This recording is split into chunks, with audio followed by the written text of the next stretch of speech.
start my message, I stumbled across a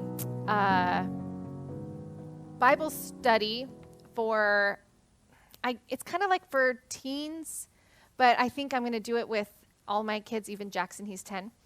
And I'm going to do this Bible study with my kids over Christmas break. Just me and them. Because I have that time off work, so we're just going to spend some special mom time, but it's called Taming the Tongue. And I don't know about you, but do you find yourself grumbling and complaining outside? Meaning out, like it comes out, like you're in your mind and then you're like, oh man, that frustration came, actually, I said it. I was just thinking it, but I actually said it.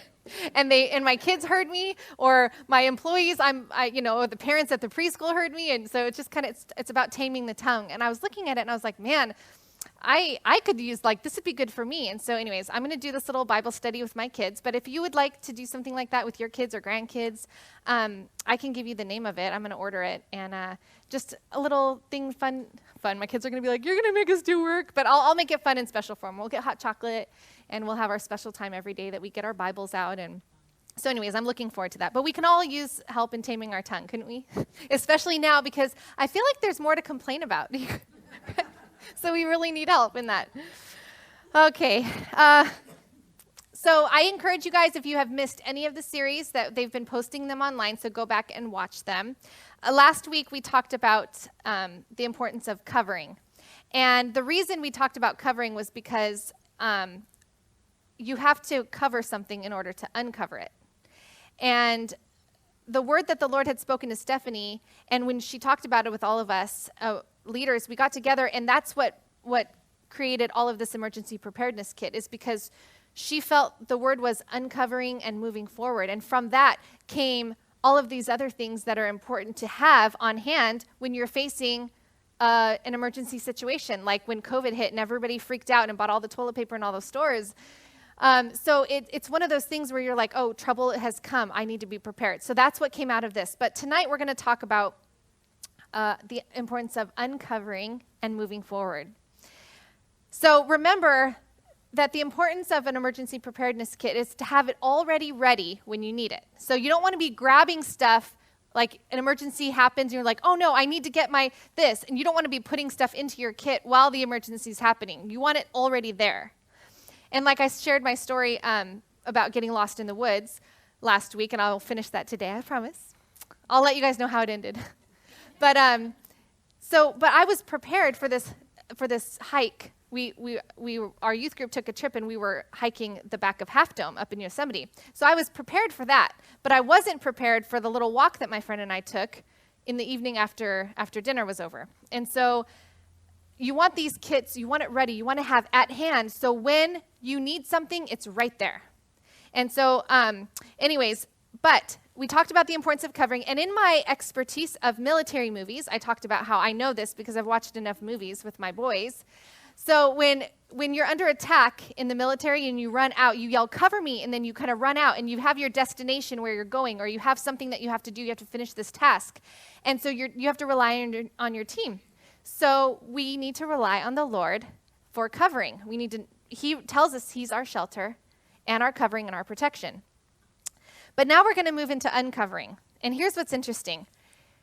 Even when you're uncovered, and I might have mentioned this last week but even when you're uncovered, you're still covered.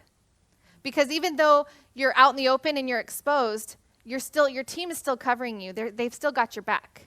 And so we have to sometimes get into that place where we are exposed and vulnerable, but we have to understand that God is still covering us. He's still our protection. So I tied it into first aid a little bit. We talked about how covering a wound, let's say you get wounded, covering your wound is important because if you get hurt, it helps to prevent infection. It helps it to heal.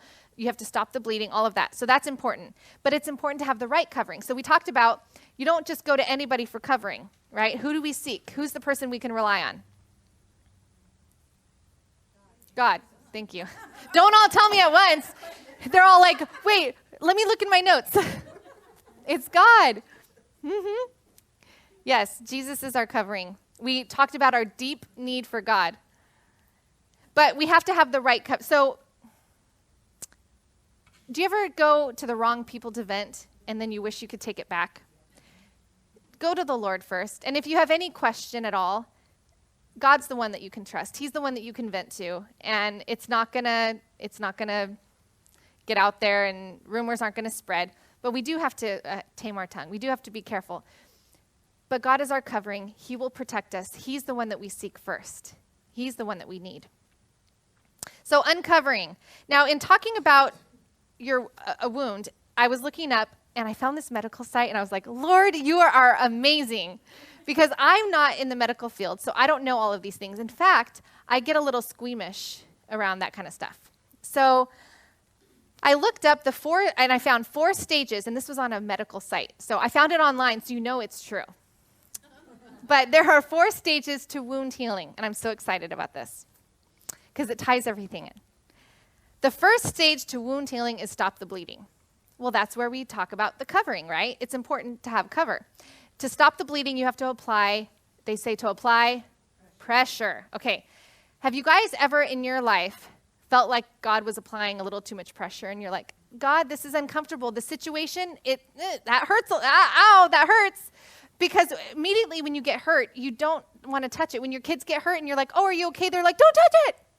So we don't want people to touch our wound, but you have to apply that pressure. And even though it hurts, it's actually helping you.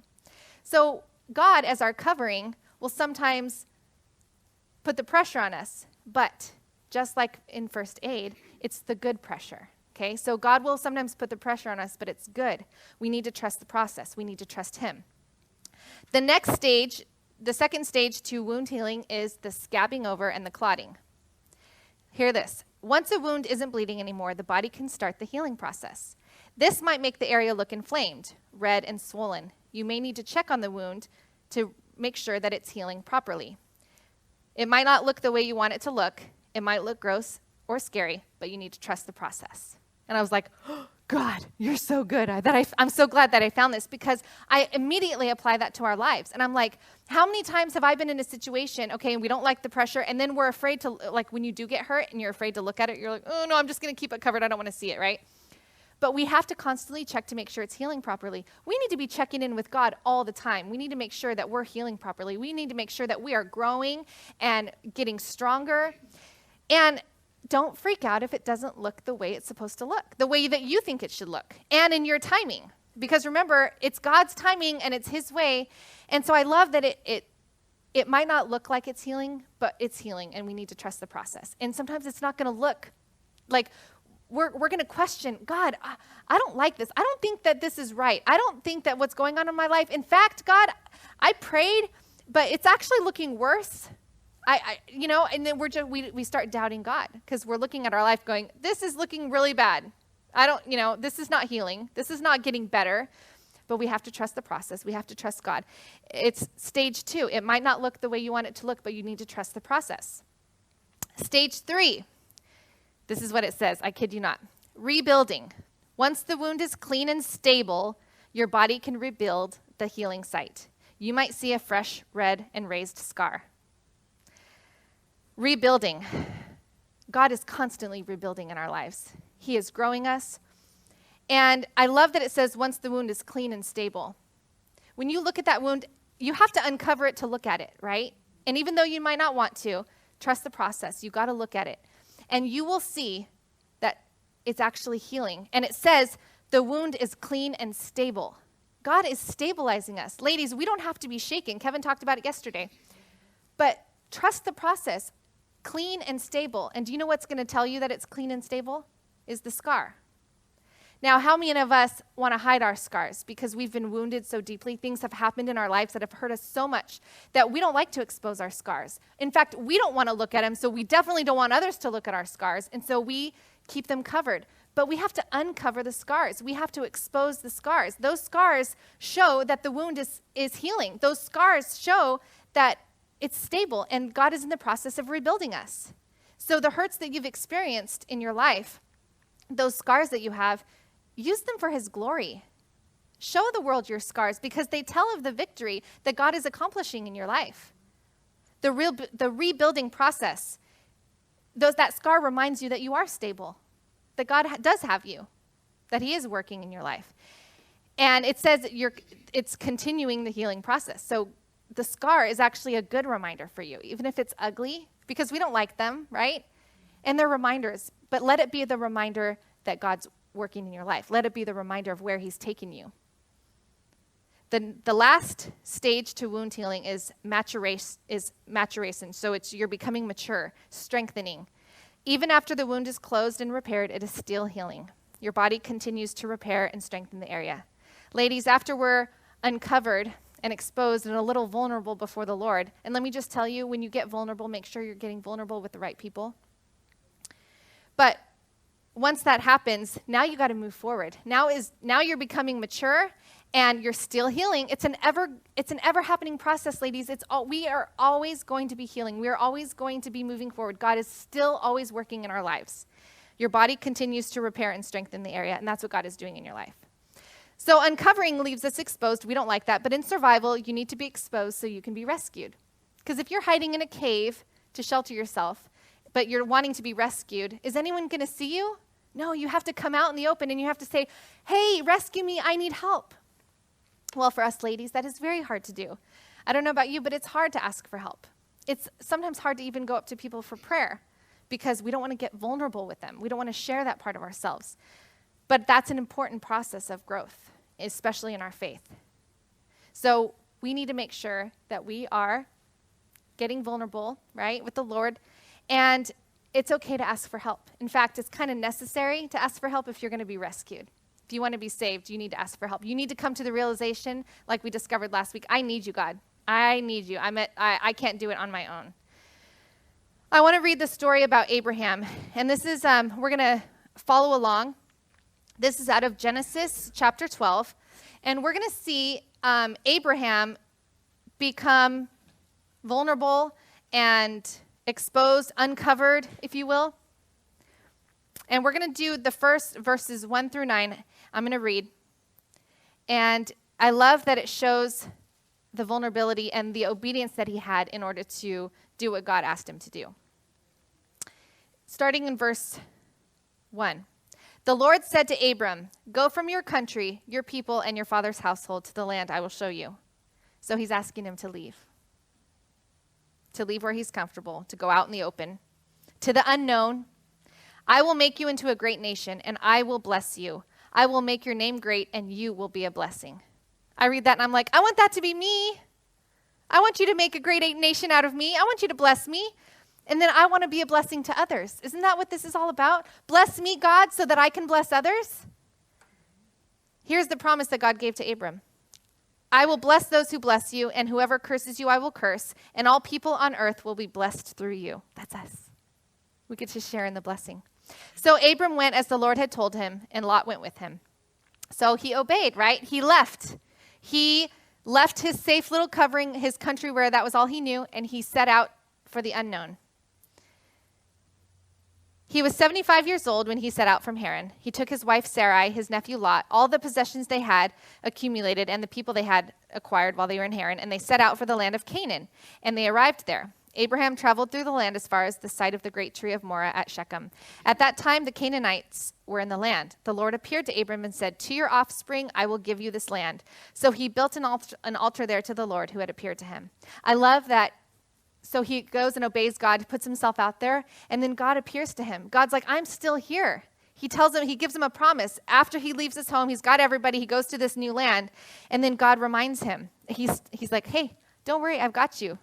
To your offspring, I'll give this land. From there, he went on toward the hills east of Bethel and pitched his tent with Bethel on the west and Ai on the east. There he built an altar to the Lord and called on the name of the Lord.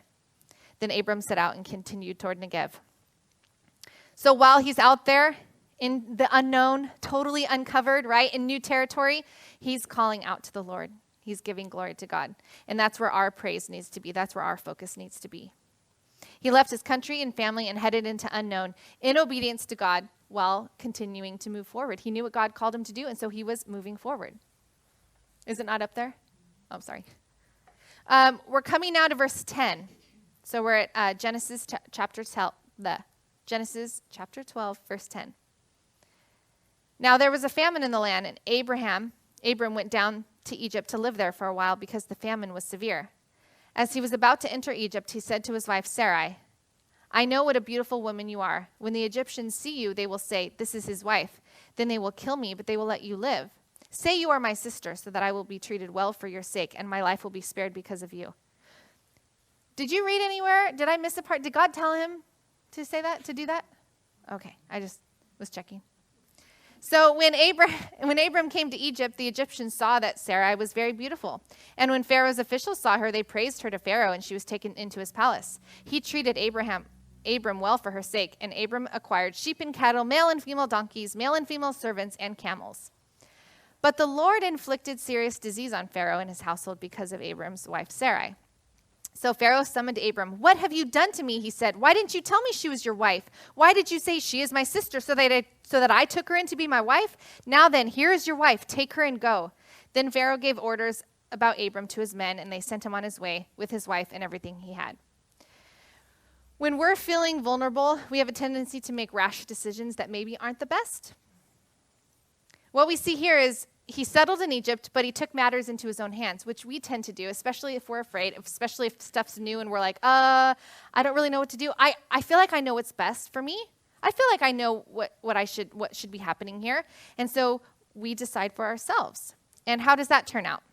Well, he concealed the truth and had his wife and servants join him. And because of this, he exposed himself, his servants, and the Egyptians to sin. See, when we make rash decisions like that, when we expose and become vulnerable the wrong way, when we're not in obedience to the Lord, then who gets affected? Sometimes it's not just us. Sometimes it affects our family, our friends, those around us. So that's why it's really important to do things God's way, to cover ourselves in the armor of God, to read God's word so we know, right? And then to uncover and become vulnerable so that God can lead us into new places, exposing our hurts, exposing the things that have been done to us, sharing with others so that they can see the great things that God has done in our lives. But all of this needs to be done in obedience to God, not our own way. But as we read from his story, great things happened through him. He continued to move forward, so he didn't let it stop him. So we can't let it stop us. When we mess up, right? We talked about that last week when we go on the wrong path. When we get a little bit off course, we're on the trail and we're walking this direction and we think we're kind of headed the right direction, so we should end up there. That's what happened to me when I got lost in the woods. There was no street signs out there in the middle of the woods, so we felt like we were walking. It felt like the right direction. Like the air around us felt like the right direction. But when you're just a little bit off course, it takes you so far to where you can't even see the right direction, where safety is. But it's okay because we talked about how you can get right back on. So when moving forward in God's way, we realize that moving forward actually is good for you and it improves healing. Now, a few years ago, Kevin had back surgery. And I remember in the hospital, they do the surgery and then they're like, okay, you can take him home. I was like, are you sure? Because he had back surgery. Are you sure he should be, walking and you want me to just take him home? And so they tell you, get him settled at home, and then they tell you how much he should be moving. And they said, it's actually good for you to move. And I was like, but he just had back surgery. And and so I'm like, ooh, I don't know. And so I'm, get him home and I'm just like, okay, like propping your feet up and just being super careful and this and that. But they tell you how important it is to move. So he actually ended up going. So when you're moving forward, make sure you're obeying God, because he should have obeyed the doctors. He overdid it. He tried to go back to work like the next day. And he just was in a lot of pain and he did too much. But I'm telling you, by the end of the week, by day 5, I was like, hey, tossing his shoes to him. Hey, let's go. We're going to go for a walk. Come on. We're going to go walk down the driveway. We have a long driveway. And then it loops around the pasture and goes back up to the house. And so I said, yep, we're walking down the driveway, and then we're walking all the way around the pasture to come back home. And it's like day 1, I'm like, here, let me put your shoes on for you, right? Day 5, I'm like, hey, here's your shoes. Let's go. Come on. I'm pushing him because I know he's capable of it. The doctor has told me that he can do this. And so it's my job to encourage him, to tell him, hey, you can do this. It's okay. And I'm thinking, I really hope I can trust the doctor because I'm making him get up and walk all this way. I hope I don't damage anything. But there was a little bit less sensitivity by day 5. But that's just because I knew he could do it. I knew I'm trusting what I'm reading. You're supposed to be walking so many times a day they tell you how far you can walk. So I knew he could do it. But it doesn't feel comfortable. He didn't feel good walking. It hurt. Moving forward sometimes hurts, but it improves healing. You got to get out of the stuck place you're in. If you sit there forever, you're going to get stiff, and it's actually going to be worse for you. So you got to move forward. Moving forward also brings reward. Moving forward brings reward. Okay, so you're headed to something. When I got lost in the woods, I told you last week, we got lost. It's dark. We had nothing with us. Nothing, like just our clothes. That was it. That's all we took with us. So we tried to build a shelter, and I told you I didn't have the knowledge, right? And then we tied that in spiritually, right? Because we need to, if we spiritually prepare ourselves and read our Bible, then we'll have that knowledge. But we didn't have the knowledge of how to build a shelter. I wasn't watching Bear Grylls at this time. So the shelter that we tried to build, first of all, we couldn't see, so we couldn't collect the right pieces of wood or stuff that we needed. Now I watch Bear Grylls, and I'm like, oh, but back then it was too dark. We couldn't see anything, and we didn't know what we were doing. So that failed. We ended up taking shelter next to a tree. And I don't know, I couldn't tell you what time this was. I know it was dark and it was cold and it had been dark for a while. And so, because we finally realized that at some point you have to stop moving and you have to wait till it's light. Like we're going to get hurt. We had already been stumbling upon branches and we were falling over, so we were bruising ourselves and we were just all cut up and it was bad. And so we figured we can't just keep walking, we have to stop. Plus we were exhausted. And so when the shelter failed, the next thing is, of course, build a fire, right? But we had nothing with us. And honestly, it's probably such a good thing that we didn't have anything with us to build a fire, because I think back now and I'm like, I probably, if I had made a fire, not knowing what I was doing, I probably would have set the entire Yosemite on fire. And it would have been like, I would have been responsible. I would have gone down in history as being responsible for setting Yosemite on fire. So it's probably a good thing that I didn't have anything, because I just didn't know what I was doing. So, but we were cold, so we were desperate. So I heard that if you rub two sticks together, that you can make a fire. But if you talk to survivalists, there's ways that you have to prepare the sticks, Anyway, so we were just rubbing the sticks together. We get tired and we give it to our friend, and then Crystal would rub the sticks, and she'd give it back to me. And we did this for so long. And we actually cut our hands in the process, like the sticks. We cut our hands in the process of trying, because you're trying to rub really hard and fast. And so finally, the most that had happened was it got warm. The sticks got warm. That was it. No spark, nothing. And now we're even more tired, we're like, if that's possible. And so we sit and we cry. And there's really, at this point, nothing you can do except pray. You have to wait. You pray and you wait. Have you guys been like that at situations in your life where you're like, you are crying and pouring out to your heart out to the Lord, and then you just have to stop and you have to just, all you can do is wait. Pray and wait. That's it. Pray, wait, and cry. And trust that the Lord's going to come through. Now, going back to my previous topic, even though we were uncovered and vulnerable out there, God never left us. He was still covering us. But there was a point, and this is what I'm going to get to, there was a point where we did have to move forward, because we can't stay there forever. If we want to be rescued, we have to get up and move. So we were, again, looking for wild animals. I don't know what we would have done if a wild animal approached us. I would like to think that we would have fought back together. But you just don't know. You're just scared, and you're like, well, at least if I can see it coming, maybe we can prepare for it. So we're back to back, and all of a sudden, in the middle of our crying, and I don't know, I don't remember falling asleep, but I do remember all of a sudden hearing very, very, very quietly, Rachel, Crystal, where it was so soft that you kind of question if you heard it. Right? So we both were kind of like, wait, did you just hear something? And then you start doubting yourself. No. And then you're listening and you don't hear it. And you're thinking, wait.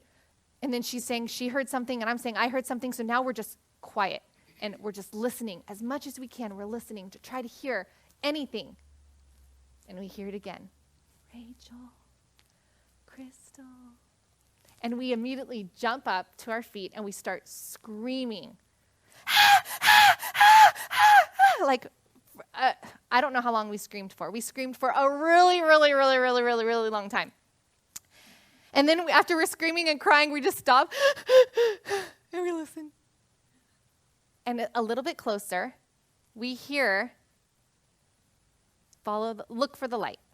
Look for the light. That's what they told us. They didn't ask if we were okay. They were so far away, right? So we're not like we can have a conversation, but they told us to look for the light. So now we're next to each other, holding arms, and we're staring into the dark, and we're just looking we're looking all around. Both of us are looking for any kind of light, because we don't really know. We kind of know the direction that the voice came, but it could have been, any of these, anywhere. There's a wide range of forest in front of us, and it's all dark. So we're just looking and looking and looking. And then they keep talking to us, look for the light, look for the light, look for the light. And so we're looking and looking and looking. And finally, we see this light in the distance. And Crystal just takes off. She lets go of my arm, and she just takes off. And she just runs to the light. And I just stand there, frozen. I couldn't move. I don't know that tells me right there what I would do in an emergency. I would freeze because I didn't move. She left. I was shocked. She left me. She just took off. And I was standing there like, I can't believe she left me. And so I just waited, and they came to me. They had Crystal with them. They gave us their sweaty shirts that they were wearing. That's what I remember. Isn't that funny? I just remember the guys. It was there was 3 of the youth leaders that came to find us. And again, I was the pastor's daughter, so can you imagine having to be the youth pastor and make that call? And they didn't have reception up there, so they couldn't call for help. And so my parents didn't know about it until after I had been found, thank the Lord. They found us at 3 a.m. And they in the daylight, they showed us from the cabin. They were like, we found you, because the guys who were with them, one of the leaders was I don't know if you know Royal Rangers, but he was a Royal Ranger commander or leader. And so he could tell, this was before smartphones, by the way, but he could tell he had something to mark the distance, but he's like, see that second hill mountain over there? You guys were 4 miles past that. And they had gone out, I guess, and then they came back in, and then they went back out. And the whole time, the whole house, nobody can sleep. But I survived. And I learned a lesson out of it, let me tell you. I learned a lesson. But listen, you got to move. If you want to get rescued, you have to keep moving, right? What does Dory say? Just keep swimming, just keep swimming, just keep swimming, swimming, swimming. We can learn from children's movies. But God has something amazing for us, ladies, but we have to walk in the moving forward process and know that even when we're uncovered, even when we feel vulnerable and exposed and very uncomfortable, listen, God's taking us somewhere great. And so he has a great story for us out of whatever we're going through. And so we just need to keep moving. Ezra 1:5 says, then the families of Judah and Benjamin and the Levites, everyone whose heart God had moved, prepared to go up and build the house of the Lord in Jerusalem. God is moving on our hearts, ladies, and what we need to do is be obedient to him moving on our hearts. And when he moves on our hearts to do something, we need to act on it. Instead of sitting and thinking, that's a good idea. I wonder if that was the Lord. You act on it. If God moves on your heart, you go. You obey. 1 Corinthians 15:58, and this is my last verse. Therefore, my dear brothers and sisters, stand firm. Let nothing move you. We're like, wait a minute. I thought we were talking about moving forward. Listen. Let nothing move you. Always give yourself fully to the work of the Lord, because you know that your labor of the Lord is not in vain. Giving yourself fully to the work of the Lord, that right there is action. We are to be moving forward constantly. So in the work of the Lord. So when it says, stand firm and let nothing move you, that's talking about all the things that are coming against us. We are only to move in obedience to God. Let nothing else move us except the Lord. We walk forward, we move forward in obedience to him. Because if we're moving forward in the wrong things, then we're going to end up in the wrong place, right? So we're moving forward, and we're giving ourselves fully to the work of the Lord. Constantly moving, always working. Because you know that your labor of the Lord is not in vain. So let that be a promise to you, ladies. As hard as you're working, as much as things are going on in your life, your labor, it's not in vain. And the Lord sees it because he's covering you. He's on all sides of you, so you are not alone. My last point, and then we're going to sing a song together. Or if you don't know it, you can just listen. But covering a wound takes bravery. I work with kids a lot, and I constantly, when they get hurt and I have to put a Band-Aid on them, I constantly tell them how brave they are. And even when they're crying, I tell them what a good job they did, and you try to make them feel better.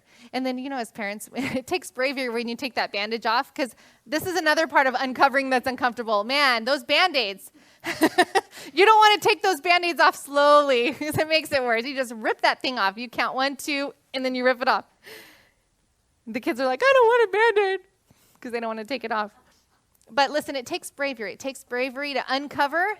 Okay, it takes bravery to move, especially after you have back surgery.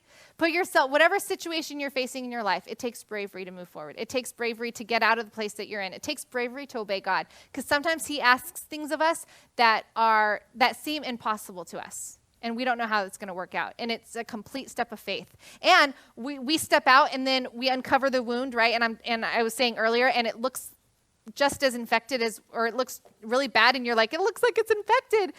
You have to trust the healing process. You have to know that it's like that because it's scabbing and it's healing and it's supposed to look like that. But again, it takes bravery to trust the Lord and to step out into that unknown. It took bravery for Abraham to leave his country and all that he knew, the place that he grew up, and to step out and go to somewhere he had never been. And he had to rely on God's promise. There was nothing to show for it. It was just God's word. He had to take God at his word. There wasn't, at that point, there wasn't a burning bush. That was Moses. He didn't have that. He just had God's word. Go. And he had to trust that God was going to be with him. So ladies, it takes bravery. In this world today, look at COVID-19. Look at what's happening in the world. It takes bravery to stand firm. It takes bravery to give ourselves fully to the work of the Lord right now. Do you feel that? I feel a little bit of persecution sometimes. And I just have to remind myself that our labor is not in vain. And we're staying with the Lord. We're staying our course. Let nothing move you except the Lord. The verse didn't say it, but that's what it meant. Let nothing move you except God. Stand firm, because things will come at you and they'll try to move you. They'll try to persuade you. They'll try to get you to see their side of things. But we obey the Lord and we seek his word and we seek him first. And that's where we look, and that's what we rely on. But it takes bravery. It takes bravery to be rescued. It takes bravery to ask for help. It takes bravery to ask for prayer. And so, ladies, I just encourage you tonight, we're going to worship the Lord.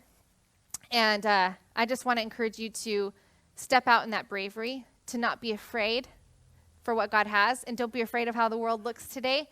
Just walk forward in his promise and trust him that he's got you covered.